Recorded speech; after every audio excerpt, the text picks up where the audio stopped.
Hello, and you're listening to WITZ, the WITZ, the one place for all things music, art, and entertainment right here in Douglas County, Oregon. I'm your host, Mr. Colin Hurwitz, and thank you for joining us today. This recording is brought to you by 10 Down Bowling, Splits Bar and Grill, and Top Ed Express. Edward Jones, New Visions Eye Care, Wicks Emmett, Car Within Pianos Plus, World Stage and Lighting, the Gene Bechtel School for Music, Spiderking Studios, and the Douglas County Music Association. And we're also happy to have your help as well. Let me tell you a little bit about where your money goes. We have three primary missions. One is to create opportunities for performance for Douglas County musicians and anybody who's visiting. Two is to provide scholarships and sponsorships to academics and young professionals. And of course, three is to provide instruments, lessons, and studio space to students in need. And here's the different tier memberships of our program. $300 will make you part of our bronze tier membership. That helps us with instruments and lessons. $500 will make you part of our silver tier, and that helps us get scholarships and sponsorships to students. And $1,000 puts you in the gold tier. That allows us to pay for venues and large performance avenues for our performers. If you're ready to donate today, please go to Venmo at OregonDCMA. And if that doesn't work for you, you can also write a check or bring cash to the Gene Bechtel School for Music, addressed to the Douglas County Music Association or DCMA. And now it's time for some musical news. All right, everybody, we're gonna take a look at the Facebook page. We are gonna see what's been posted. I'm gonna read it to you. It's gonna be great. And if you don't like it, well, you can just skip this portion and I'm okay with that. Starting from the top, Umpqua singers are hosting auditions, and I'm just gonna read this to you. Auditions for the 2024-25 Umpqua singers will be held in Whipple Fine Arts Center on the UCC campus on May 17th. So that's a few Fridays from now. May 17th from 1 to 4 p.m. The auditions are open to singers and instrumentalists who are considering attending Umpqua Community College next year. Musicians auditioning should have a prepared piece, any style. Students performing with the Umpqua singers may qualify for music scholarships and substantial tuition waivers. For more information, email music@umpqua.edu. The Umpqua singers have been around for a long time. They're a great group under the direction of Dr. Jason Heald, and I know lots and lots of folks who have sang in those groups, folks that have gotten scholarships from doing that, and of course, getting a good experience singing with that good group. Audition for the Umpqua singers, May 17th. Looks like Workman's Bar and Smokehouse is hosting another show, and it's pretty far out. This says Saturday, June 1st, 2024, from 8 p.m. to midnight. I don't stay up past 8 p.m. because I'm way too tired. I'm also a child on the inside, and I need my bedtime. Bat Fest 2024. I hope they're talking about vampire bats, not baseball bats. Or maybe they're doing both. Maybe they're gonna hit bats with bats. Bat Fest. I go to that. Looks like that'll be at the Workman's Bar and Smokehouse. That's from 8 p.m. to 12 a.m. on Saturday, June 1st. I'll probably end up talking more about that later, so put that in your calendars. You're not gonna wanna miss Bat Fest. They have some great bands. Looks like it says Bats in the Belfry, the Agro Bats, and that's all I see here. So live original rock and roll, and it's Bat Saturday. Join us for Bat Fest on Bat Saturday. It'll be bat-tastic.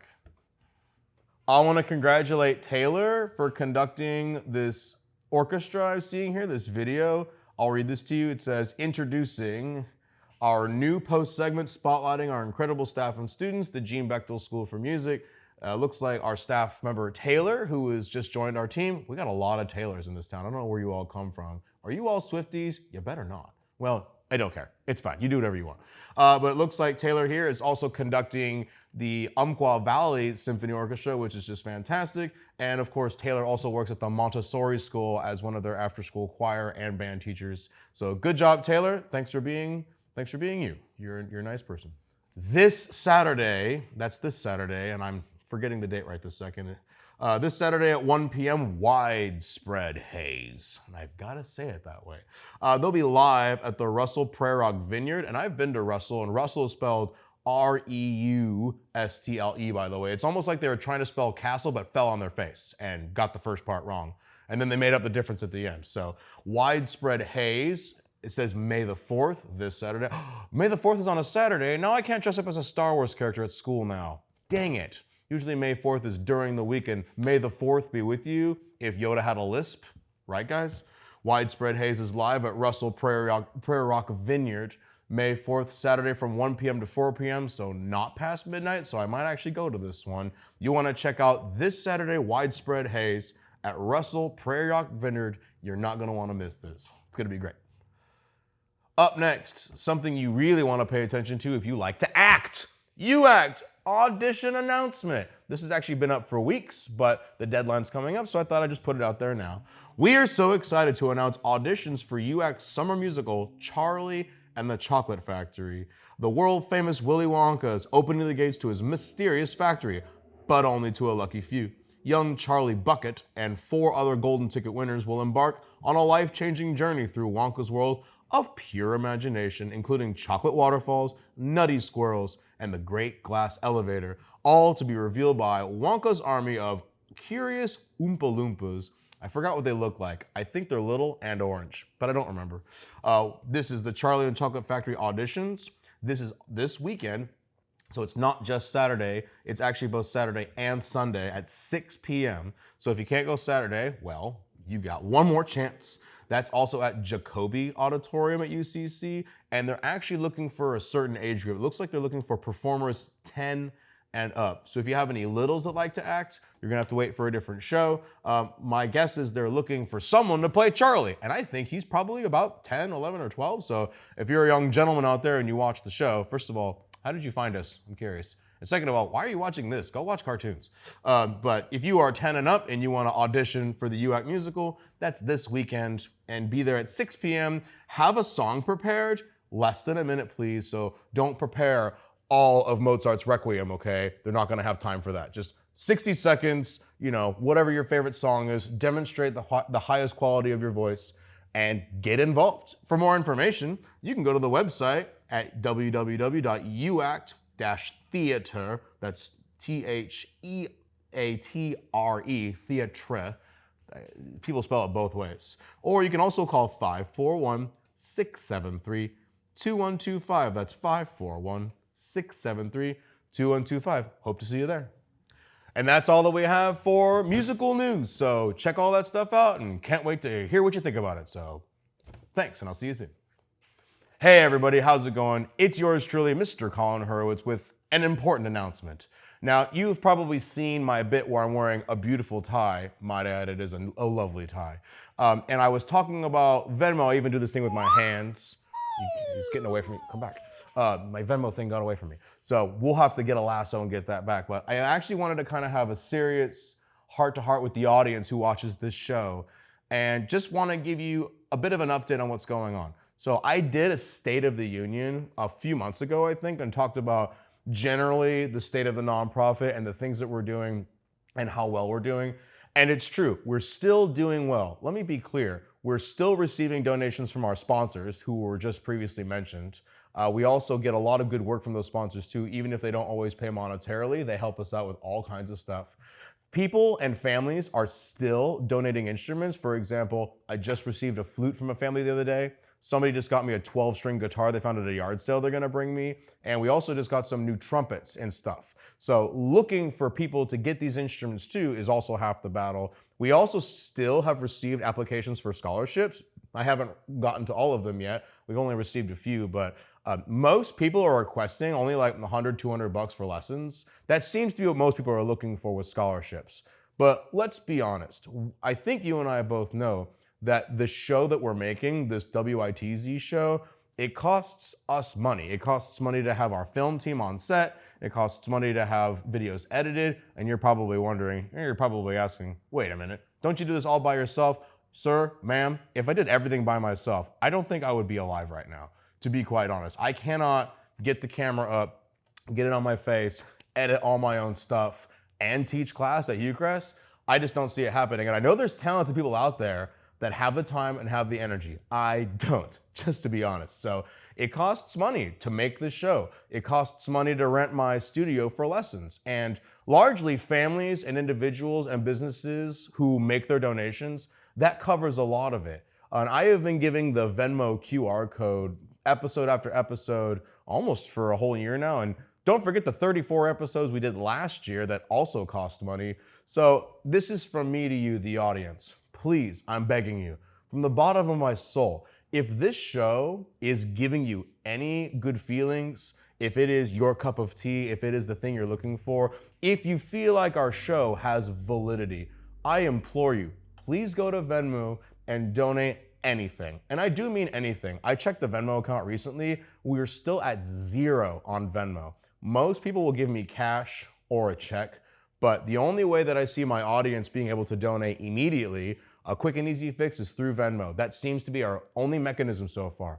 Of course, if you have the time and are so inclined, you're welcome to come by the Gene Bechtel School. You can come find me at Hugh-Crest. You can call me on the phone. You can send me an email at oregondcma@gmail.com and say, where do I foot the bill? But if you're watching the show and you're getting something out of it, please consider donating. I know I put up the thing that says donate today, and most people just skip ads because most ads are not worth your time.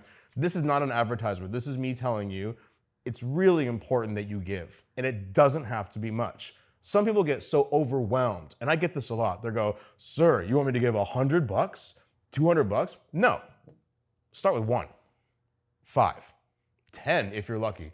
And again, the more people that donate, then the less amount of money I have to request from individuals. So instead of companies giving thousands of dollars, maybe they don't have to give that much. If our viewer base, if every single one of you gave $1, $5 or $10, we would have enough resources not only to keep the show going, but I wouldn't have to pay for my studio anymore. I'd have the whole studio set up for lessons. And again, I teach lessons for free. All we're asking is for people to donate to the nonprofit so I can continue to host those scholarships and to make sure that that stuff is all being paid for. I really hope that you understand what I've asked for and that you can meet me halfway. I donate to a lot of nonprofits myself. In fact, I probably shouldn't tell you this, but I actually put $2,000 of my own money just to get the nonprofit started. And that was some odd years ago. So all that money has been spent, and all the money that we have now is from recent donations. So please take a second, go to Venmo, search Oregon DCMA, give us anything that you can. And I do mean anything, even if it's just $1. And here's the cool thing. You don't have to give more than once a year. So what? It's May right now, or at least it will be when this comes out. If you donated in May 2024, you get to sit around and enjoy the show for a whole year before you even have to think about donating again. So we need your donations. It keeps the show active. But by the way, guys, if you don't like the show or you want to see something different, comments. The comments in the comment section, which I've even responded to. Mr. Tranter and I have responded to quite a few comments in the comment section. People want different things from us, and so we're trying our best to get to everybody. So if you're not liking the show or think it should be different, let us know. If you're liking what we're doing, consider donating. Or maybe, just maybe, if we made enough money, we could up the video quality. We might even get a studio, like a film studio. Wouldn't that be something? Imagine this show with a backdrop that like moved and that was like breaking news and it's got all the stuff, all that crazy stuff. It could be the real deal, you guys. All you gotta do is donate now. I hope you'll consider my request. Go to Venmo, donate now, please, and it doesn't have to be much. Thank you so much, and I hope to see those numbers increase very soon.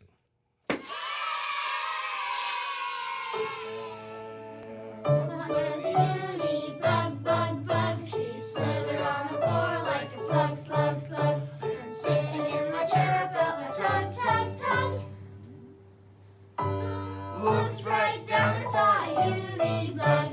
Bug, bug, bug. Slug, slug, slug.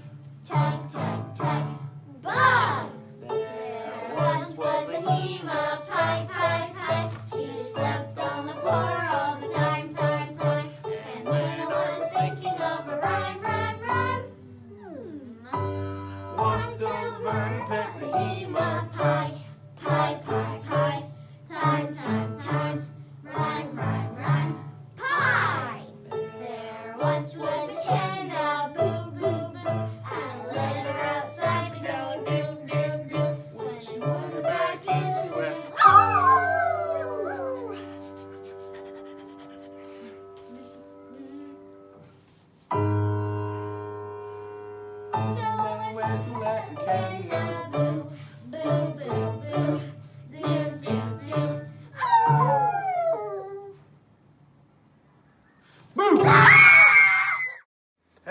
kids.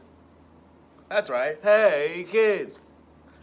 Welcome back. I'm glad you're here. Today, we are going to have our very first drum lesson. I know that we talked about playing drums in class and we did get to a little bit, but for those of you who are really interested in actually picking up a pair of sticks and playing some drums, today we're going to have our very first video. First, let's go to the whiteboard. Can you see? Do you see? If you see, say, see. Well, you didn't tell me you knew how to speak Spanish already. So, let's start with our word of the day. It spells like this. D-R-U-M-S.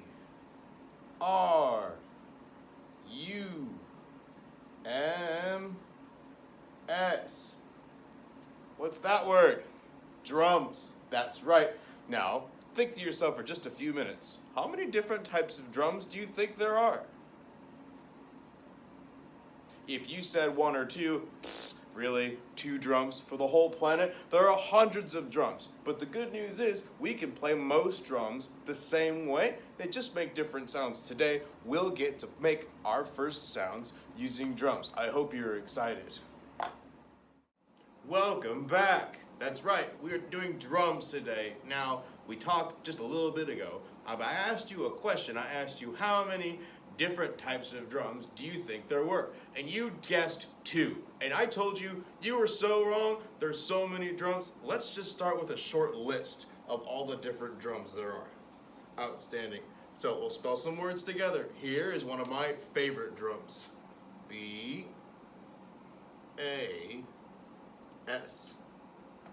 S. Echo game. That's right, you say echo game. Bass. Now, you've probably thought of, wait, I thought you pronounced that word bass. Now, bass is a type of fish, but we are not doing fish class today. We're doing drum class, bass drum. That's the low-sounding drum, right, kids? Boom, boom, boom, boom. Nice. Next, we'll spell a new word. S-N-A-R-E. Snare drum. Now, if you forgot, that's a drum that has these kind of trap wires going across like that. That way when you hit it with the stick, it goes pop instead of boom. I will be able to demonstrate more of these in the next video. Now let's see if we can think of one more type of drum. He's told me there were only 2, but I bet I can think of some other ones. In fact, we're gonna play this game. I'll draw a picture and you're gonna tell me what they might be. Here we go. You can make up your own background music at home.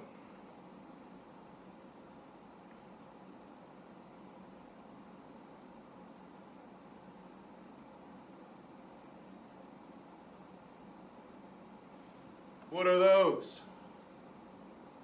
I'll give you 5 seconds. Did you give up? I hope not. Let's see if you got it right. Let's spell it together. O, I forgot to say B, N, G, O, S. Bongos. Was that your answer? I hope so. If you got it right, nice job. If you didn't, that's okay. Hopefully you've learned something today. But wait a minute. Again, these are just a handful of drums, but when are we gonna start playing? Well, that's up next. So, I'm gonna flip my board over to the new setting. This is so cool, you guys. I can flip right over and everything is ready to go. Pretty amazing. First things first, let's walk through what these are. Could you tell me what this kind of note is? If you said quarter note, that is correct. Nice job. Can any of you tell me what these kind of notes are? That's right, those are 8th notes. They don't sound exactly the same, they sound a little bit different. Now, without going over to my pad, let's just clap number 1 together. 1, 2, ready, go. 1, 2, 3, 4. That's right, there are only 4 notes, so only clap 4 times. Let's do it again. 1, 2, ready, go. 1, 2, 3, 4. Nice job, you guys. Now, number 2, it's a little different. You'll be playing more notes. It sounds like this. 1 and 2 and 3 and 4 and pretty amazing if you ask me. Let's do it together. 1, 2, ready, go. 1 and 2 and 3 and 4 and nice. Let's do it one more time. 1. Now, wait a minute. Before I go on, you're probably asking, well, Mr. Hurwitz, why don't you just count to 8? Yo, we want to try that? Well, let's do it. Fine, I accept your challenge. 1, 2, ready, go. 1, 2, 3, 4, 5, 6, 7, 8. Between you and me, it's actually a lot easier to keep track of fewer numbers. So instead of going 1, 2, 3, 4, 5, 6, 7, 8, I like 1 and 2 and 3 and 4. That way I only have to think about counting to 4, not as high as 16 or 32 or whatever big numbers. It's time for us to play together, so stay tuned. And we're back. Thanks for staying with us. I'm glad you're here. Hey, if anyone ever told you that music is easy, they lied to you. Music is not easy. Now, wait a minute. We just looked at quarter notes. 1, 2, 3, 4. And we just saw 8 notes. 1 and 2 and 3 and 4 and. But today, we're going to actually pick up the sticks. So first of all, if you have sticks and a pad at home, go ahead and get those now. Great. You moved really fast. Hopefully you are already ready. Now, today, we'll start with matched grip, okay? Now, what is matched grip? First of all, think of the word matched. Does that mean both things look the same or that one looks different? That's right. Matched means they look the same. So you tell me, are my grips matched or are they different? Here we go. No, that's not right. Duh. That's not right either. Ooh. Does that look even? I like it. Now, if I stand sideways, I have just a little bit of this back end coming out, about an inch. My thumb is resting gently on the stick, and my hand is flat. Woohoo! Pretty fun, huh? Then my other hand just looks the exact same way. Imagine that. It should be a gentle up and down. You shouldn't be gripping the stick, and of course, you shouldn't be dropping the stick and letting it fall out of your hand. But let's just do this together. We're gonna start with quarter notes first. Now, you've probably never seen this before, and if you have, great! This is called a metronome. So echo, game, metronome. Good job. I like the way you said that. Now, let's see what this beat. This is 88 beats per minute. Let's listen to how fast this is. Yeah, we don't want triplet setting on. I think that's a great starting tempo. Do you? I like your attitude. So let's do this together. Grab your drum.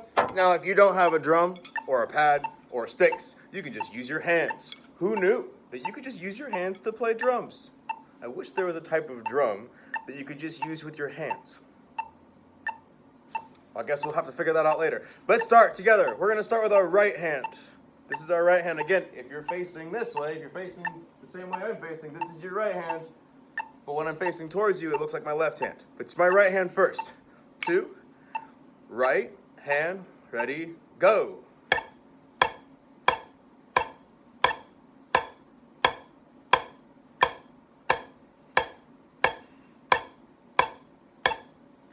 Nice job. I like how you played all of those notes. Now your left hand, same thing. I hope you can still hear the metronome. You really want to stay with the metronome to be consistent. 2, ready, go.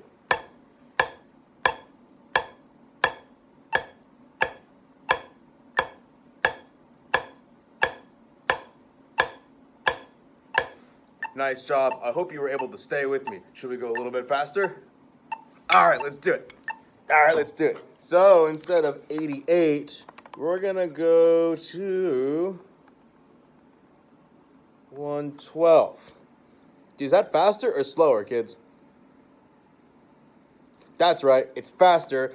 This number means how many beats per minute. So if the number goes up, that means there are more beats per minute. Whoa, I guess that's why they call it BPM. I thought that meant something else. Couldn't tell you. Let's try this one. 2, 1, right hand, ready, go.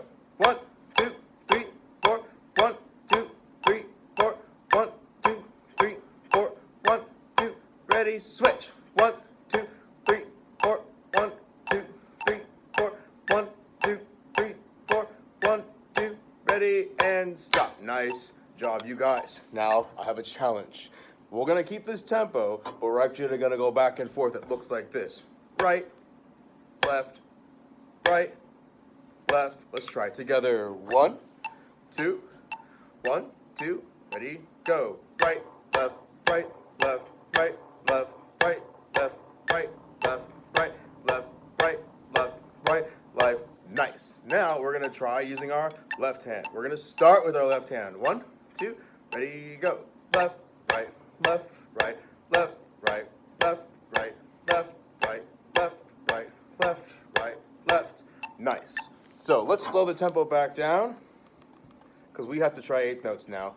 We just have to. We have to do this. So these are our quarter notes. 1, 2, 3, 4. But if you remember, I put notes in between those beats to make 8 notes. 1 and 2 and 3 and 4. This is not easy, but you're gonna be fine. Let's do it together. Right hand first. 2, 1, 2, ready, go. 1 and 2 and 3 and 4 and 1 and 2 and 3 and 4 and good. Right, left hand now. 2, ready, and here we go. 1 and 2 and 3 and 4 and 1 and 2 and 3 and 4 and 1. Outstanding. Now we're gonna combine these together. We're gonna go right, left, right, left. 1, 2, ready, go. Right, left, right, left, right, left, right, left, right, left, right, left, right, left, right, left. Switch. 2, left hand lead. Left, right, left, right, left, right, left, right, left, right, left, right, left, right, left, right, left. I hope that was enough for you today. I want you to work on... Silly metronome. Hey, I want you to work on this until I see you again the next couple of weeks. I hope to have new material every Friday. I hope to have lesson 2 every 2 weeks. I hope that you get to watch this and learn as much as you can and practice it at home as best as you can. Hey, thanks for tuning in, and until next time, have a great day. Hey, check this out. Hello again, everyone. Welcome back to another episode. And today, I'm in my backyard, and we're going to be doing a couple different things today. I'm going to take it real easy. Weather's kind of lame, not wanting to cooperate, kind of cold, not very fun to go outside. So we're going to stick around here. All right, everyone. So this first clip is me and my entire family in Hot Springs, Arkansas, watching the total solar eclipse. I'm going to cut away to the audio of the video here in a second, but I just wanted to let you know just how cool an experience it was. I highly recommend you see a solar eclipse. Now, enjoy the sounds of my wife screaming very, very loud.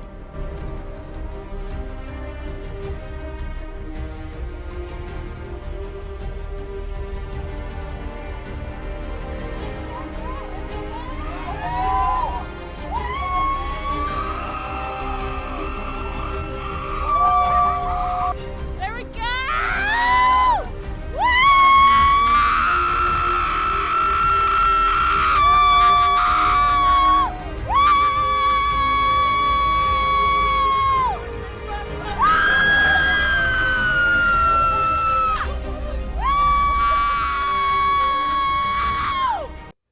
Well, I hope you all enjoyed that little clip. We thought it was just an absolutely fascinating event. Seriously, if you ever get a chance to, take the opportunity to see a solar eclipse. One of the coolest things I or my wife has ever seen. Now we're going to move on to a very quick tour of my new boat that I just recently bought. Alright, well, welcome aboard. This is the interior of my boat. As you can see, this is very spacious. Lots of room to maneuver. So this boat is a beast in every sense of the word. 22 feet long,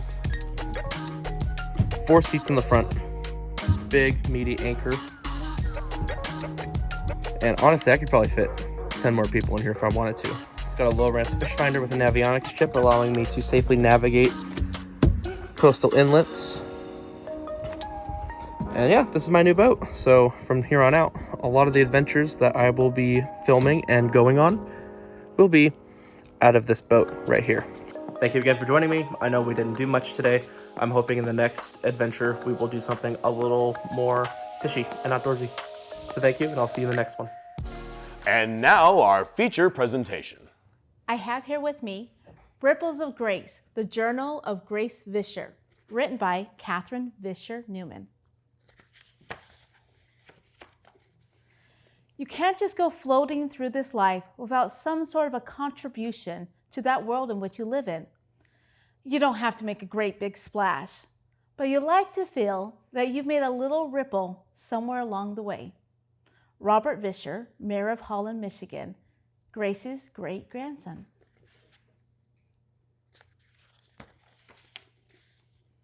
Chapter 1, flood.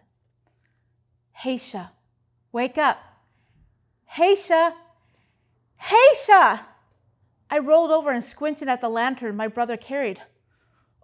Walter, what is it? Grab Elizabeth. I've got Hein. Mama has a baby. We need to get dressed now.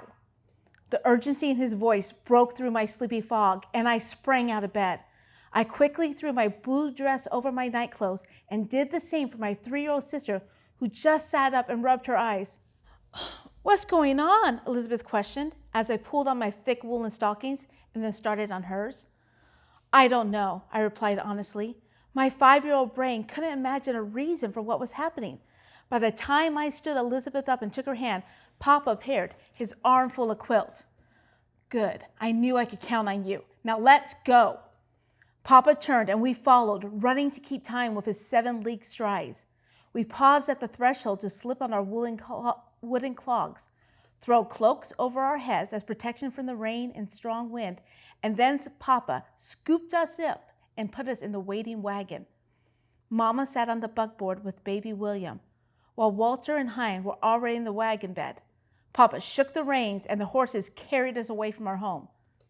Elizabeth began to cry, which is just what I wanted to do. But her tears wakened in me a desire to comfort her, so I wrapped a quilt around us both. I looked to my big brother for an explanation.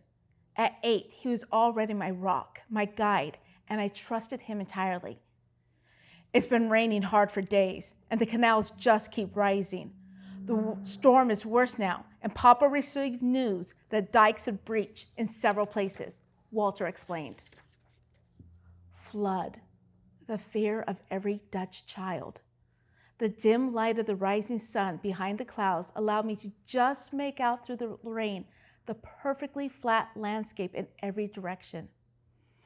Our country is called the Netherlands, literally low lands. If the sea came over our walls, it would claim it all. I wonder what's going to happen to them.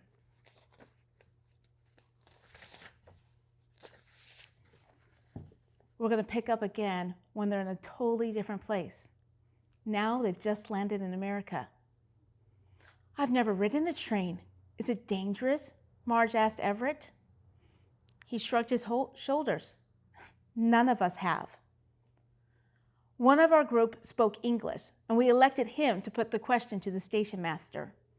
He had a short discussion with the American man in a striped vest with a large gold watch on a chain, and he reported back to us. The man says it's safer than any other form of travel. Says this line is the first in all of America. It runs from Baltimore to the mountains of western Maryland. It's been in operation for 20 years, so that's saying something, he repeated. Our trunks were stowed in the luggage car, and each passenger took what they needed for the trip with them as we boarded. The tracks took us past Washington, D.C., and we saw the dome building of the Capitol, where men served in leadership, not because of their high birth, but because the people they served elected them. We soon became used to the jostling motion of the train when a young woman in our group gasped in amazement, pushing her face to the window. We all looked out that side of the train as the track followed a curve in the tracks, allowing us for the first time to see the landscape we were headed for. We were sitting on the wrong side of the car and tried in vain to see over the others to what could be causing such a commotion. I became alarmed at the murmured remarks, and I elbowed my husband to go over and discover what was frightening the Dutch immigrants. He walked down the car till he found a window that was partially clear, as a woman sitting there had sat down, hiding her face in her husband's arms. I watched as he looked out the window. I saw his mouth fall open, his shoulders go slack. I couldn't take it any longer. I left the children and rushed to him, nudging his limp body aside as I took his place. At first, my mind could not or would not make sense of the scenery. Trees flashed by in an instant, obscuring the distant view. But once I trained my mind to look past them, I saw what had struck terror in my fellow passengers. Rising in the background was land, but not in a level line like I'd seen my whole life. The land rose higher and higher till it seemed to rake the sky itself. Are those mountains? I whispered. Imagine seeing mountains for the very first time. Would it be awe-inspiring? Would it be terrifying? Here's something that happens to them a little bit later.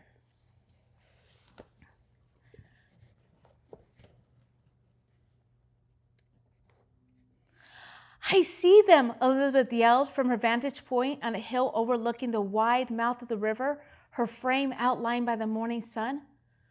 Oh, where? I gathered my two little ones and hurried to where she stood. I identified my brothers, Hein and Walter, still a great way off. I began to worry that my husband, Jan, wasn't with them. Then I saw him coming over a rise. My heart leapt to see my husband safe, even though he'd only been gone for a few days. Elizabeth's cries had alerted the group, and all the women and children came out to greet their men. Everyone began talking at once, asking questions about what the area was like, and settled down only when Walter waved his arms. Van Raalte is there with his group. They have begun to erect cabins for the new arrivals.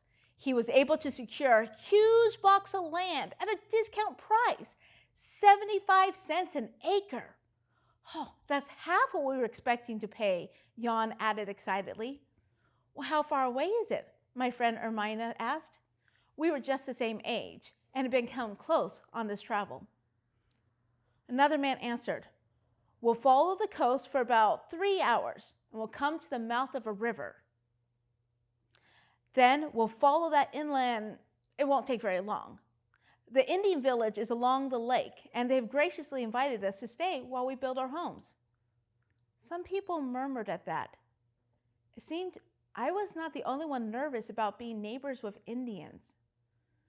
Well, it mattered not what people thought at that point. We had come a long way to start a new home, and now we were within a day's travel. We set to work to make sure every last possession was secured in the wagons as nearly 100 Dutch immigrants began the last leg of an epic voyage. Hi, I'm Katherine Visher Newman, the author of Ripples of Grace, the Journal of Grace Visher. Let me tell you a little bit about myself. I was born in Colorado, but mostly was raised in New England. One of the things I love about the East Coast is so much history. My family first came over on the Mayflower, so I've got some long lines going back 400 years. My family also were some of the first settlers to New Hampshire, the Hiltons. They settled there on Hilton Head, right there on the coast. So one of the things that I liked to do growing up was learning about my family. My mom told lots of stories. She loved telling about immigrants, people who came over, people who did amazing things. One of our distant relations was Susan B. Anthony. That was pretty exciting to me. She would always tell us, about all these strong, amazing women in our past. I met my husband, Chris, in 2001, and we married in 2002. Shortly after we got married, we moved to New Hampshire, and that's where we bought a home and had our 2 children. Chris and I met in the Bay Area, California. We both served missions for our church, and we both just gotten home, and we met each other at a church activity. He was the cute boy who knew all about cars, and I had just got myself a 76 Volare and needed a bit of a tune-up, so I made sure I introduced myself to him. After my husband and I got married, we settled in New Hampshire, and something that we enjoyed doing as a family was visiting all the gravestones. Some of them hadn't been visited in probably generations. So we would go clean them up, and they were in awful faraway spots. In New Hampshire, in the early days, there wasn't a cemetery in every town. When someone had a farm, they would just take a corner of the farm and make a little cemetery. All those cemeteries are recorded, but they're not always easy to get to. So that was part of the fun, the exploring. We called it bury hunting. Because when you get there, you could pick some berries. Wild strawberries grow all over New Hampshire. So we go berry picking, go berry hunting, and find all these different headstones. So I've always been fascinated with family history, with history in general. One of the things I like to do as a teacher is bring history alive by getting dressed up. There's an app on your phone. You gotta look it up. It's called the Historically Significant Substitute Teacher Time Machine. I utilize this time machine often in my class. I'll come to school as a Mayflower passenger, as Queen Isabella on Columbus Day, as somebody who's on the Oregon Trail. Whatever I'm teaching at that time, whether it's about suffragettes or pioneers, I'm that character in my classroom. I love doing this for my students and also for myself because it's just so engaging and they really get into it. As for my writing, I've been writing for a very long time. I write short stories, I write little things for myself. I keep files and files on my computer. And I've had some different projects that I've worked on off and on. Then COVID happened. All of a sudden, we had all the time in the world, and there's no more excuses for just writing a little here and a little there. So I sat down and I started writing a novel. My third great grandmother, Grace Visher, kept a journal till she was 80. In that journal, she recounts being raised in the Netherlands, the difficulties that came with that hard life, the difficulties that came with being a member of the church that wasn't the state-sponsored church. They suffer religious persecutions, such as having soldiers quartered in their homes. This is the town that they lived in. It's called Hoedemeiden. You can see in here the church in the center of the town, and that's the church that everyone went to. And then if anyone didn't go to this church, that was going to be a real problem for them. Hoedemeiden at this time got caught up in a big controversy. The Dutch church split, and a lot of the followers in Hoedemeiden joined the new church.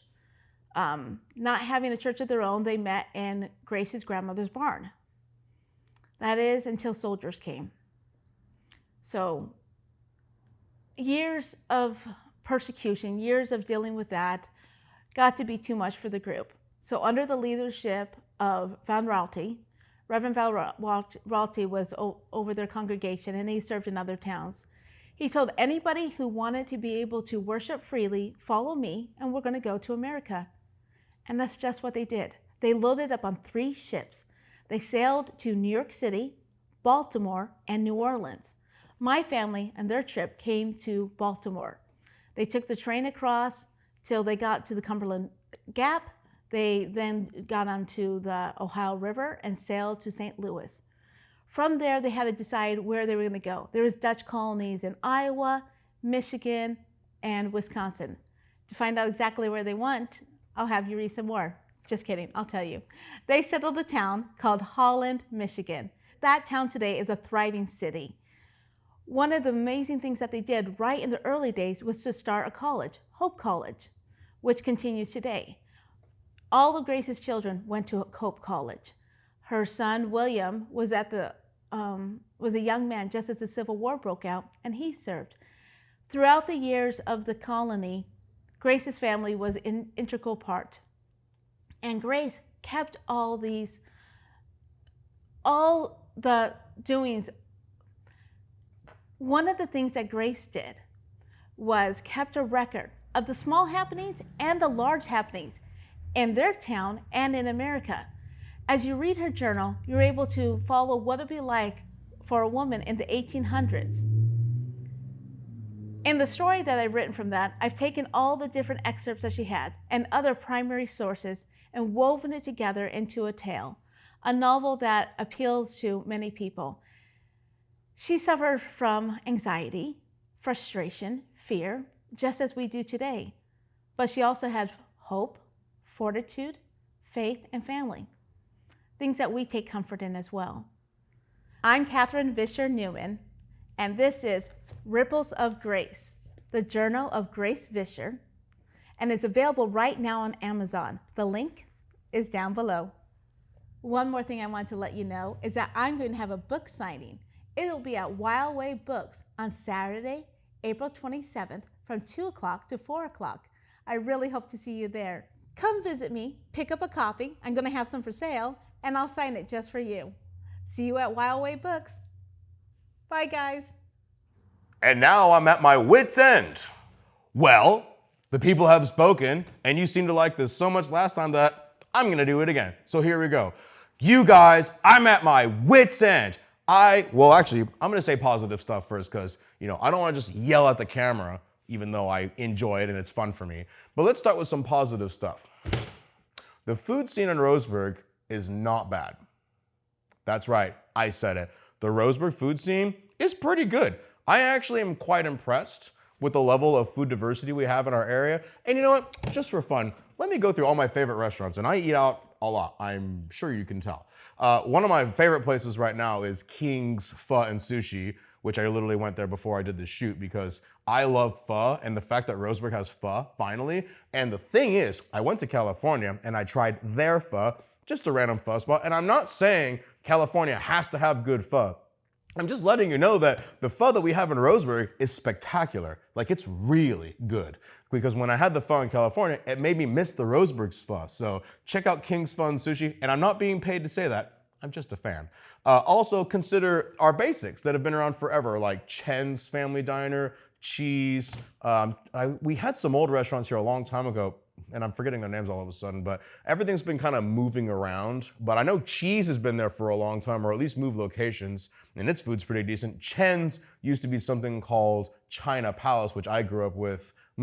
But they would change managers like every 6 weeks. It was really funny. So Chen's bought the place, and Chen's is a chain because there's actually a Chen's in Reedsport too. So yeah, love those places. Bangkok West, 7 Thai. As you can tell, I kind of like Asian food. But don't forget all of our, our pubs and our bars and grills and you got Too Shy that's got the food truck there all the time, and they're always swapping it out. And people talk about Jersey Lily's Frog Burger like it's king of the world. And In-N-Out, oh, we got an In-N-Out burger. When we were driving to California, like, should we go to In-N-Out? Nah, we got one. So that was awesome to be like, no, we don't have to go to In-N-Out. No, we don't have to do that. We have one right here in Roseburg. So right just off the top of my head, oh yeah, Five Guys, Salud, it's got good stuff. Draper's has a decent menu. Actually, I haven't been to this place called like Food and Drink. There's like was it like Food and Bev or something like that? I'm forgetting. But that's also in downtown. I needed to go there. North 40's got a good selection. True is legitimate. So first of all, I gotta say the food scene in Roseburg is really decent, not bad. We're still missing some higher echelon dining facilities, but maybe we just don't have the population for it. But let me tell you what's getting on my nerves. Your hours of operations. Let's talk about this. All right, now I'm not dogging. Well, I'm dogging hard right now. I don't want to dog too hard on people who close on weekends. So like Bangkok West will close on Saturday and Sunday. I get it. Everyone needs a day of rest, a weekend of rest. Maybe they get enough business during the week that they want to take a couple of days off. No big deal. It's you punks that close on Monday I don't get. So I had a long, rough weekend of being in my house with my family. Ugh, oh my God. And I finally get to school on Monday and nothing's open on Monday. Almost every single restaurant in town is closed on Monday, no matter what it is. The only exceptions that I've seen so far is Black and Brew. I'm serious. Black and Brews open on Monday? And honestly, the only thing that's not closed on Monday are like fast food restaurants, from what I understand. What is it with Mondays and you guys closing? I don't understand. Monday is the best day to go up because you just had a decent weekend and you're like at work or whatever, you're like, oh, I want to go get a burger. I want to sit at a table, and you're closed. And I just don't understand why Monday. If you're a restaurant owner and you want to write into the show and let me know why you close on Monday, I'd love to hear it, because Monday, for whatever reason, seems to be the day that I want to go out and eat the most. Not Friday, not Thursday, Monday. And not dogging on anyone on this one, but Tuesday is for some reason worse. Why? I don't fully understand. But you're like, all right, Monday, okay, everything's closed on Monday, so I'll go out on Tuesday. And then more restaurants are closed on Tuesday, even though I heard Sakura Sushi's not gonna be closed on Tuesday anymore. No offense, Tendao, but you guys close down on Tuesdays too. And for whatever reason, that seems to be when I want wings and pizza from Tendao is on Tuesdays, and you're closed on Tuesdays. So just, and then, oh geez, My only grip and gripe, the last thing I'm gonna say is if you're gonna be closed on Monday, is there a reason you have to be closed at 8 o'clock on a weekday? Closing at 8 o'clock when most people are done at work by 5, some people aren't even done with work by 6, and you're closed at 8. Some of us work really late at night and wanna stop and get a burger, and you're closed at 8 o'clock. And I get it. I'm not a restaurant owner. I'm not even a business owner. I'm a music teacher. What do I know about the economy? I get it. But guys, you're a hungry boy here is curious why you're closing at 8 o'clock and why you're closed on Mondays and Tuesdays. I have a solution, Roseburg. Listen up.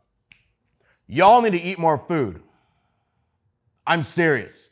You need to go out more often. You need to go to restaurants more often. You need to spend more money at restaurants. In fact, you need to buy food you're not even gonna eat. Just buy food from restaurants and just give it to somebody. Give it to Frank, who cares, right? Frank's sitting at the table, he's not talking to anybody. Give him your chicken sandwich, he needs it. He's lonely and sad and he needs food. So it's really up to us, Roseburg. If we want them to be open 7 days a week, if we want them to be open past 8 o'clock, we've gotta buy more food, we've gotta go out more often. We can do this, Roseburg. Get out there and eat. And I'm at my wit's end. Well, that seems to be all the time we have left for today. Tune in next week for another great episode of the WITZ, The WITZ, brought to you by the Douglas County Music Association and so many other great sponsors. Again, if you're willing to donate now, you can send a check to 1622 Northeast Vine Street at Roseburg, Oregon 97470, or you can go to our Venmo at OregonDCMA. We can't wait to hear from you. That's all the time we have. Until next time, bye everyone. Thank you so much for checking out our show, The WITZ, brought to you by the Douglas County Music Association. We really need your help and your donations. Consider scanning or clicking on the QR code here to donate to our Venmo. Every little bit helps. Everything that you give helps us keep the show going, helps us get instruments into kids' hands, and by the way, sponsorships and scholarships, consider donating today.